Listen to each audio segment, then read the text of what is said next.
News every 15 minutes, weather every 10, and sports twice an hour. Newstalk, KGVO, AM 1290 and 98.3 FM. You're listening to Montana Morning with Peter Christian. The state budget has passed the House, and now it's on to the Senate. Good morning, everyone. Montana Morning, congratulations. You made it. It's Friday, March 17th. And, of course, happy St. Patrick's Day, everyone. Right now we have a partly cloudy sky, 26 degrees. In Missoula. Our newscast this morning sponsored by Selway Armory on Stockyard Road with more guns and ammo than anyone in Missoula. The best prices in Montana, Montana's premier firearms dealer. This morning's top story, the Montana House has given initial approval to the state budget for the next 2 years. Yesterday's vote fell along party lines, 59 Republicans voting for, 41 Democrats against. The budget must now pass a final vote today before it goes to the Senate for consideration next week. Democrats failed in their attempts to add $300 million to the budget through 26 different amendments. The budget the House endorsed yesterday spends $10.2 billion in state and federal funds in 2018 and 2019. State spending would slightly increase from the current budget, but it is $19 million less than what Democratic Governor Steve Bullock had recommended. Missoula police responded to a call for help early yesterday morning after two family members reported they had been assaulted. Missoula Police Public Information Officer Travis Welsh has more. Just before 3 a.m., officers were called to a residence in the 1800 block of Reserve Street for the report of a disturbance.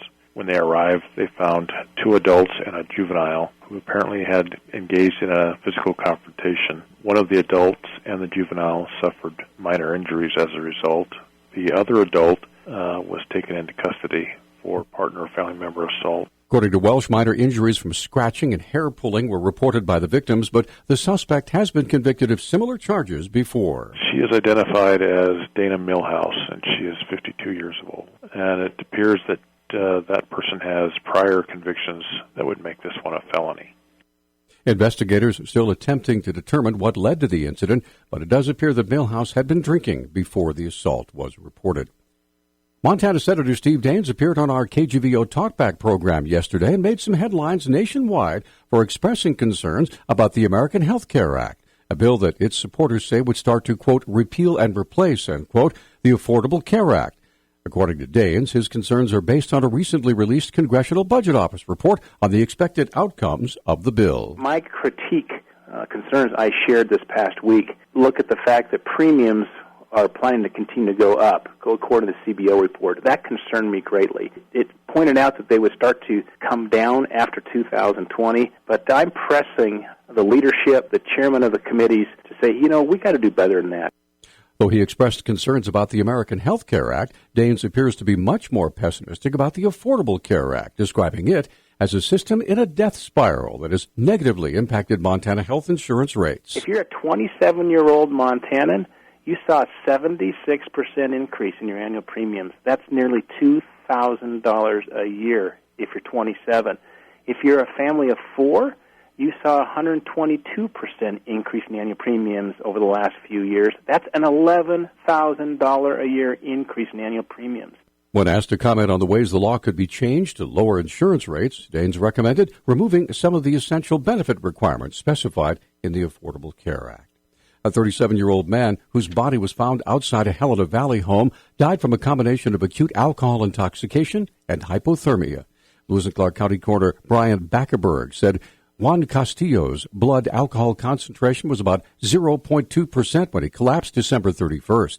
The Helena Independent Record reports he was found after he had been in the elements for an estimated 7 hours. Castillo was not appropriately dressed for the weather, which reached a low of 10 degrees that day. Investigators say he was trying to drive home from a bar when his vehicle became stuck in a snowbank. Castillo apparently was trying to walk home when he collapsed. Authorities have released the name of a woman who was killed in a single vehicle crash north of Colstrip. The Billings Gazette reports 45-year-old Bobby Joe Cairns' pickup went off the road on a snow-packed curve of Montana Highway 39 on March 7th. The truck overturned and came to rest on its top. Cairns died at the scene, and a 52-year-old man who was a passenger was taken to a local hospital. The National Weather Service is reporting that Missoula has just finished up the wettest winter since 1996. Chief Hydrologist Ray Nicholas said the moisture received through rain and snow is significantly higher than average. The amount of water we've had here in Missoula since last year is 9.36 inches of precipitation. So that's, or snow and rain over that time frame. So that's how much water was in the snow. Normally, we would have 4.93 inches. So we're almost double what we would normally have in precipitation from October 1st of last year through now. Nicholas said officials are preparing for possible flooding in some areas of western Montana. Right now, as we speak, we're concerned with flooding up in northwest Montana, more along the Montana-Idaho border, because that area is going to experience another shot of rainfall as we go into Friday night through Saturday. So we're expecting to have some rivers and streams that could get into flood levels up in Sanders, Lincoln, kind of Mineral County area. The National Weather Service is warning that low-elevation snow combined with warm temperatures and rain is making flooding likely for portions of northwest and west-central Montana. A hearing is scheduled next week in District Court in Havre over money seized from the Chippewa Cree tribe as a result of a judgment in a lawsuit. The tribe argues a casino development company took money from tribal accounts it was not entitled to take after receiving a $25 million judgment against the tribe. The tribe is seeking the return of some of those funds. BEH Gaming received the judgment last month in a lawsuit filed after the tribe failed to repay money that was to be used to build or improve the Northern Winds Casino on the Rocky Boys Indian Reservation. The Hellgate Sentinel High School graduates of 2017 will produce the last valedictorians in the Missoula County Public School System. According to School District 1 Superintendent Mark Thain, who appeared on Talkback yesterday, the valedictorian system is being done away with because students were choosing to sacrifice learning opportunities to preserve a 4.0 grade point average. There were students who were electing not to opt into the most rigorous courses in some situations because they wanted to preserve their grade point average. And that was counter to what we wanted to see students do as a school district. Essentially, the decision was made that we would move away from valedictorians and we would work toward something similar to what the Eagle Medallion represents. Big Sky High School hands out Eagle medallions to students with high academic achievements as well as civic involvement. Thain says the goal is to recognize a student's overall performance and that there'll be more than just one recipient each year. The intent is to look at overall. Now, there are certainly scholarship opportunities that come up that are discipline specific, etc. But the concept of the medallion is to recognize students for the whole body of work, academic, community service. Typically, I would expect 10, 12, 14 kids might be recognized.